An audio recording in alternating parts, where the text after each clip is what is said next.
আজি এই ভিডিঅ'টোত আমি তোমালোকৰ কাৰণে কেইটামান গুৰুত্বপূৰ্ণ কথা ডিছকাশ্যন কৰিম। বহুতে কৈ আছে মোটিভেশ্যন দিব লাগে বুলি, আৰু এই ভিডিঅ'ত তোমালোকৰ কিছুমান ইম্পৰ্টেণ্ট পইণ্ট ডিছকাশ্যন কৰিম, যিবোৰ পইণ্টে তোমালোকক পৰীক্ষাত বহুত পৰিমাণে সহায় কৰিব। তেনেহ'লে ব'লা আজি ভিডিঅ'টো আমি ষ্টাৰ্ট কৰিছোঁ। বহুতে ষ্টুডেণ্ট আমালৈ মেছেজ দি কৈ আছে যে তেওঁলোকৰ একো পঢ়া হোৱা নাই, তেওঁলোকক কিবা মোটিভেশ্যন দিব লাগে। এতিয়া চোৱা, তোমালোকৰ এক্সাম নিচেই ওচৰত আহিছে, তো তোমালোকে এই সময়ত কি কৰিবা, যদি তোমালোকে পঢ়া ষ্টাৰ্ট কৰি দিয়া নাই তোমালোকে পঢ়া ষ্টাৰ্ট কৰি দিয়া, আৰু যিসকলে পঢ়া ষ্টাৰ্ট কৰি দিছে তেওঁলোকৰ কাৰণে ভালেই, আৰু যিসকলে পঢ়া ষ্টাৰ্ট কৰা নাই তোমালোকে পঢ়া ষ্টাৰ্ট কৰা। এতিয়া বহুতৰ মনত ডাউট থাকে যে মই পাৰিম নে নোৱাৰিম। তোমালোকে পাৰিবা, যে সকলোৰে নিজৰ পটেনচিয়েল আছে, তোমালোকে যদি নিজৰ চেষ্টা কৰা তেনেহ'লে তোমালোকে কৰিব পাৰিবা। ইয়াতে তোমালোকৰ বহুতো ষ্টুডেণ্ট মেট্ৰিক দিব, ঠিক আছে, তো তেওঁলোকে যদি পাৰে যে তুমিও পাৰিবা, এইটো বিশ্বাস তোমাৰ ৰাখিব লাগিব যে ময়ো পাৰিম, ঠিক আছে।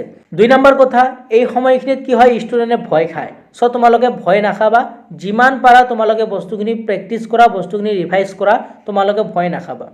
হয়, বস্তুখিনি আমি পাহৰা হয়, এইখিনি হয়, সকলোৰে ক্ষেত্ৰত হয়। চ' তোমালোকে পাহৰিব পাৰা, কিন্তু ভয় নাখাবা। তোমালোকে যদি ভালকৈ ৰিভাইজ কৰি যোৱা, ভালকৈ প্ৰেক্টিছ কৰি যোৱা, তেনেহ'লে তোমালোকে পৰীক্ষাত লিখিব পাৰিবা। বহুতে ষ্টুডেণ্ট এই সময়ত বহুতো নাৰ্ভাছ হয়, যাৰ কাৰণত তেওঁলোকে ভালকৈ পঢ়িব নোৱাৰে, তেওঁলোকৰ শৰীৰ বেয়া হয়। চ' তোমালোকে এই ভুলটো নকৰিবা, তোমালোকে ভয় নাখাবা, ঠিক আছে। তোমালোকে যিমান পাৰা তোমালোকে ৰিভাইজ কৰি যোৱা, তোমালোকৰ বেষ্ট দিয়া, আৰু তোমালোকে ভালকৈ পঢ়ি যোৱা। এই সময়ত তুমি এইটো ভাবা যে বহুতে ভাবিছে যে তুমি নোৱাৰিবা, তুমি ৰিজাল্ট ভাল কৰিব নোৱাৰিবা, তাক তুমি দেখাই দিয়া যে মই ৰিজাল্ট ভাল কৰিব পাৰিম।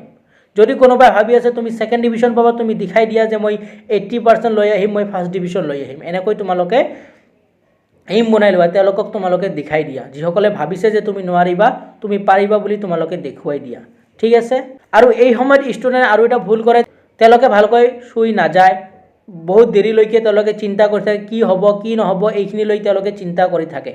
গতিকে তোমালোকে চিন্তা নকৰিবা, তোমালোকে প্ৰপাৰ শ্লিপ ল'বা, নহ'লে তোমালোকে পৰীক্ষাৰ আগত বেমাৰত পৰিবা। তো লাষ্টত এটাই কথা ক'ম, তোমালোকে সকলোৱে পাৰিবা, তোমালোকে সকলোৱে এটা ভাল ৰিজাল্ট কৰিব পাৰিবা। যদি কোনোবাই ষ্টাৰ্ট কৰা নাই, তোমালোকে আজি এই ভিডিঅ'টো চোৱাৰ পিছত ষ্টাৰ্ট কৰি দিয়া, আৰু যিসকলে ষ্টাৰ্ট কৰিছা তোমালোকে ভালকৈ প্ৰেক্টিছ আৰু ৰিভাইজ কৰা। যিখিনি বস্তু পঢ়িবা সেইখিনি বস্তু ভালকৈ ৰিভাইজ কৰা, ভয় নাখাবা, নিজৰ বেষ্ট দিয়া, নিজৰ 100% বেষ্ট দিয়া। তো এইখিনি আছিল কথাখিনি। আজি ভিডিঅ'ত তোমালোকক গোটেইখিনি কথা ধুনীয়াকৈ বুজাই দিলোঁ। আশা কৰিছোঁ ভিডিঅ'টো ভাল পালা। চ' তোমালোকে বহুতে মোটিভেশ্যন কৈ আছিল, এই ভিডিঅ'টো তোমালোকৰ কাৰণে প্ৰস্তুত কৰিলোঁ যে এটাই মোটিভেশ্যন, তোমালোকে কৰিব পাৰিবা। তেনেহ'লে আজি ভিডিঅ'টো আমি ইয়াতে সামৰিছোঁ। নতুন এটা ভিডিঅ'ৰ লগত পুনৰ দেখা দেখি হ'ম। ভিডিঅ'টো চোৱাৰ কাৰণে তোমালোকক ধন্যবাদ জনাইছোঁ।